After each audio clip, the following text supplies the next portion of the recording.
s'il n'y a pas de l'eau, on ne peut pas vivre. L'eau est très importante. C'est parce que c'est l'eau qui fait tout. L'eau fait vivre l'homme. L'eau fait tout. Pour préparer, il faut de l'eau. Pour élever, il faut de l'eau. Pour t'entretenir même, il faut de l'eau. Donc l'eau est très importante partout. Le Burkina Faso est un pays enclavé de l'Afrique de l'Ouest où l'eau est une ressource sacrée. Par conséquent, le pays a adopté l'approche de la gestion intégrée des ressources en eau, nommée la GIR. L'approche GIR implique que tous les utilisateurs travaillent ensemble à la prise des décisions collectives sur la gestion de l'eau et des autres ressources naturelles. Et ces décisions doivent non seulement contribuer au bien-être économique et social, mais aussi permettre de veiller à ce que les écosystèmes ne soient pas endommagés. C'est une gestion intégrée, donc tous les acteurs au niveau, que ce soit au niveau local ou au niveau du ministère, voilà, tous les acteurs doivent s'impliquer pour la gestion des ressources en eau. Cependant, au Burkina Faso, les différents usages et intérêts de ces groupes d'acteurs provoquent des conflits occasionnels. L'un des défis est l'absence d'engagement des groupes d'utilisateurs, ce qui entraîne des problèmes d'adoption et d'appropriation du processus GIR. Les animaux partent pour forcer rentrer dans le jardin. Vous allez trouver, cette année, nous avons pas mal d'animaux qui ont été machetés parce qu'ils cherchaient à boire juste de l'eau dans un jardin. Et quand le producteur va trouver l'animal comme ça, il va avec une machette, il le coupe, et bon, c'est des problèmes. Voilà. Donc le manque d'eau, souvent, en tout cas, crée des problèmes entre les agriculteurs et les éleveurs.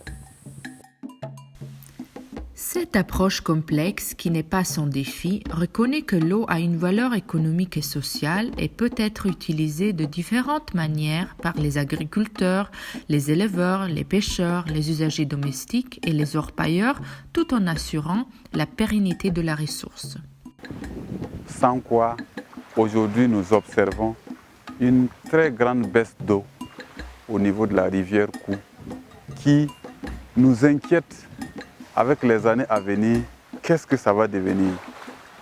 Nous essayons d'anticiper pour qu'il n'y ait pas du pire plus que ça. Et c'est exactement ce que vise le projet intitulé « Planification participative pour une gestion plus inclusive et durable de l'eau dans les zones rurales du Burkina Faso » conduit par International Water Management Institute en partenariat avec au Burkina Faso l'Agence de l'eau du Mouhoun et l'Université de Ouagadougou à travers son programme de master à Grinovia en innovation et développement en milieu rural et en Autriche, Vienna Doctoral Program on Water Resource Systems à l'Université des technologies de Vienne. Il sied donc de renforcer les institutions essentielles à la mise en œuvre des réformes liées à l'eau, tout en favorisant l'élaboration de politiques à travers le partage d'expériences et des leçons apprises. Il sied donc de renforcer les institutions essentielles à la mise en œuvre des réformes liées à l'eau, tout en favorisant l'élaboration de politiques à travers le partage d'expériences et des leçons apprises. Ce projet vise à atteindre cet objectif à travers une assistance aux autorités et aux populations locales et le renforcement des comités locaux de l'eau, les clés, du Mouhounta, de Kou et de Bougouri Basset. Donc, c'est pour aller dans la gestion intégrée, efficace et durable des ressources en eau qu'on a créé les agences. Donc, pour dire que l'un des objectifs, c'était de permettre en tout cas de gérer de façon efficiente et efficace des ressources en eau afin de permettre de satisfaire les besoins des générations d'aujourd'hui et les générations futures. Cette approche aura non seulement un effet positif sur la gestion des ressources en eau, mais aussi sur la conservation de la biodiversité et la gestion durable des ressources naturelles, ce qui donnera lieu à un impact positif sur la sécurité alimentaire et la productivité agricole tout en atténuant les impacts du changement climatique.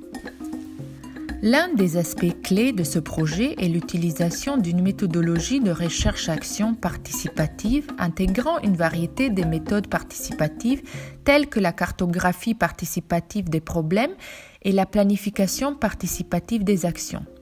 Il permet aux chercheurs et aux acteurs de disposer d'informations précieuses sur les perceptions et les attitudes des communautés vis-à-vis des paysages et des ressources tout en contribuant à la réalisation de progrès à travers la connaissance de soi, le partage d'expériences et la redéfinition des objectifs. Quand je les explique, en fait, je ne les explique pas comme ça. Je fais en termes genre comme comédie, tu vois. Souvent, quand tu pars voir quelqu'un comme ça, tu lui dis non, ce que tu fais là, c'est pas bon, ça devient bagarre. Est-ce que tu comprends? Ce projet aidera les communautés à identifier et à travailler à l'attente d'un ensemble d'avantages tels que la gestion améliorée de l'eau, la durabilité environnementale et le développement économique plus large. En outre, il permet d'impliquer les communautés rurales dans la prise des décisions relatives à l'eau, en les sensibilisant sur les problèmes cruciaux liés à l'eau. Enfin, ce projet contribue à l'autonomisation des communautés locales et rurales.